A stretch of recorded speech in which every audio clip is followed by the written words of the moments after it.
Logitech claims their new mouse, the Superstrike, is up to 30 milliseconds faster than anything else, and today, we're going to see if that's true. Gaming mice have already become extremely fast when it comes to click latency, and this has been done by almost totally eliminating the processing delay after the switch has been clicked. But this new mouse reduces the delay before it. How are they doing that? Well, it's with the weirdest switch that you've ever seen in a gaming mouse.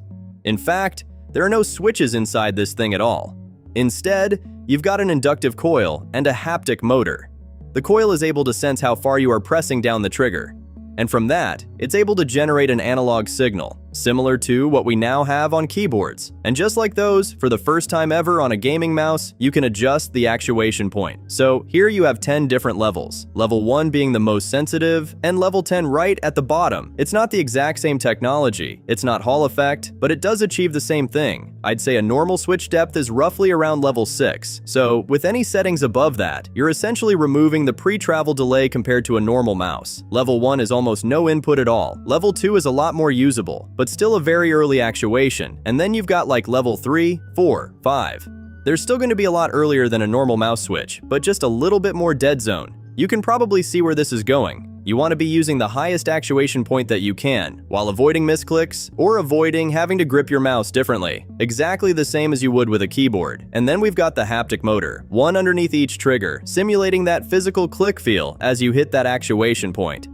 These feel completely different to a normal mouse click. With a normal click, there is that really noticeable drop-off in force just as you click.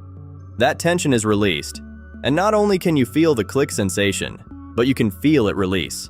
These triggers don't do that. In fact, at that click moment, they actually bump back at the trigger. Thankfully though, this too is adjustable, and I prefer this on the lightest setting, which is level 1. You can also turn the haptics off completely and just have a purely passive dead trigger, but I wouldn't recommend that at all. But yeah, if you want stronger haptic strengths for whatever reason, you've got a few more settings there to play with. With those haptics turned right down, it is a super nice and comfortable mouse to use. But what about for gaming? Well, testing this is actually kind of difficult. Typically, I'd be using an XLAT or a solenoid for this type of testing, but those won't really show us anything here. A solenoid would be activating the switch pretty much instantly, so you wouldn't be really measuring any pre-travel delay between the different settings, or compared to other mice. That's pretty important because what we're really trying to measure here is how much of a real-world latency reduction there is by raising that actuation point, by minimizing the pre-travel. How much quicker is the input?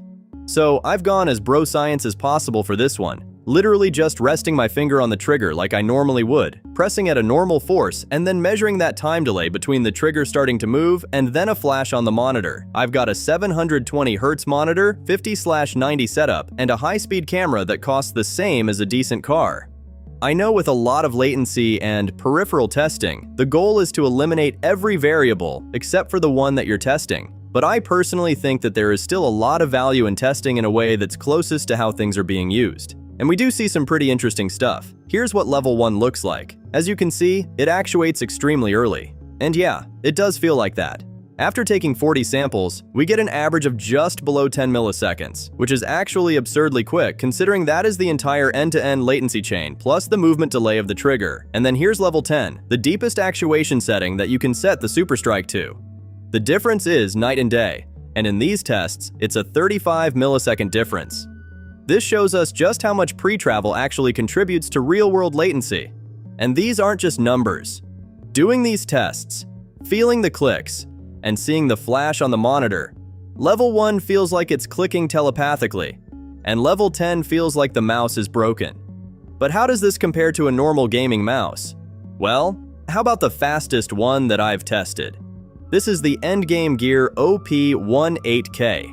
It uses a wide 8000 Hz connection, and it has a click latency of just 87 microseconds. That is virtually instant, and it's not even in the same playing field. In fact, Logitech's claim of being up to 30 milliseconds faster is actually not far off here at all. With a normal pressing force starting from the top of the trigger, there's a 27 millisecond difference between them. That is huge. This test was also done with the OP1 switches in speed mode. This mouse uses what's called an SPDT switch, allowing it to activate at the start of the pole transition instead of the end. The latency improvement by doing this has been massively overblown recently for some reason. You save about 1 millisecond by turning the setting on. What about more conservative actuation settings, like level 2 and 3? Well, those two are still very quick in this test. The actuation point is above what a regular mechanical switch can do, so it activates a lot earlier. In fact, even with the Superstrike at level 5, just slightly above a normal click, I was getting faster results than the OP18K. This shows us that the analog and firmware processing side of things seems to be pretty quick as well. So yeah, lower distance to travel, you can get a much earlier input. This mouse does exactly what it says it does. But does any of this actually make a difference when you're playing games? Well, something to think about is that when you're lining up a sick one tap in a game, you're waiting for someone to enter your crosshair. You're not sitting there with your finger like lifted off the trigger.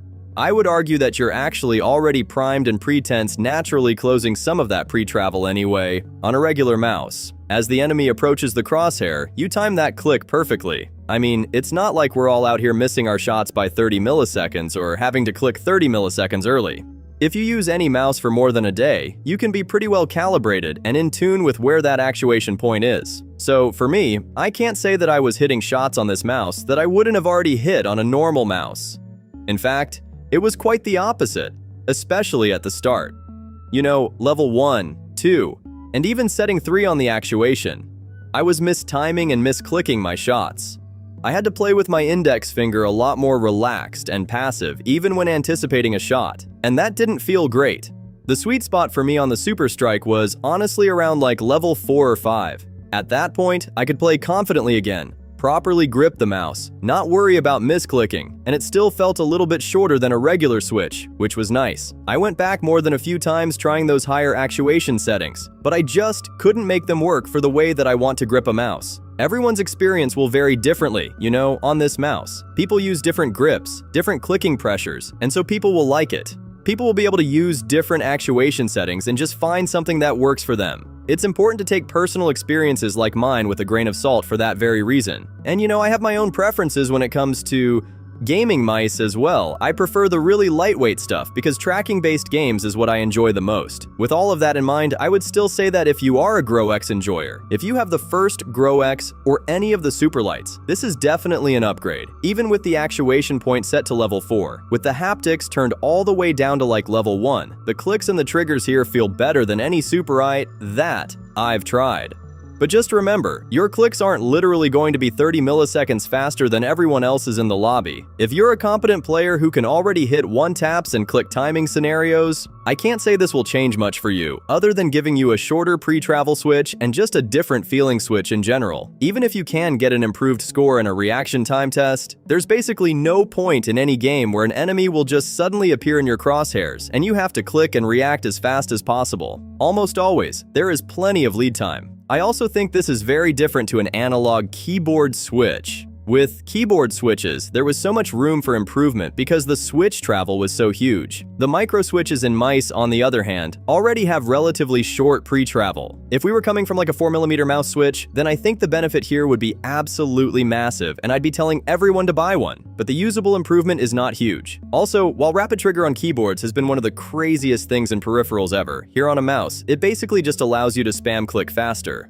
The weight as well is something that I care quite a lot about, especially for tracking. You know, it's the reason I made the Zero mouse and haven't switched off anything since. This is over 2.5 times the weight. It's a bit front heavy as well, and the ships are it's all its luxuries. Canceling guys like Sonic. The kontinentalteater torrentsleintaseri uransleintasink ein krensleinchens support that a lot of mice these days offer. I will say though, if you can somehow make that level 1 actuation or level 2 actuation point work on the Superstrike, it is potentially deadly. Like, I couldn't make it work for myself.